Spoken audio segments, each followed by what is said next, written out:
Зарабатывал на женщинах 31-летний ранее судимый мужчина, задержанный за кражу и вымогательство. Своих жертв он искал на сайте знакомств, заводил переписку, входил в доверие, да такое, что дамы брали кредиты, чтобы перечислить ему деньги. Он говорил, что находится в местах лишения свободы и только деньги могут помочь поскорее оттуда выйти.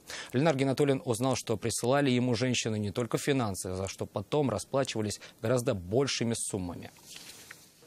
В материалах уголовного дела переписки с жертвами обмана и фотографии с сайта знакомств. Следователи установили, что неоднократно судимый 31-летний мужчина зарегистрировался на сайте и знакомился с девушками. Завязывал с ними теплое общение, а затем говорил, что сидит в тюрьме, хотя сам на тот момент был уже на свободе. Он входил в доверие женщин так, что те хотели продолжить с ним общение и после его так называемого освобождения мечтали о семье.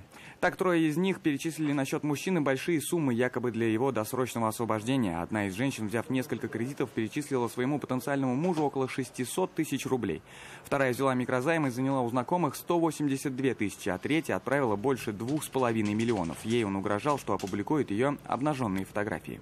Полицейские путем оперативных мероприятий установили личность подозреваемого.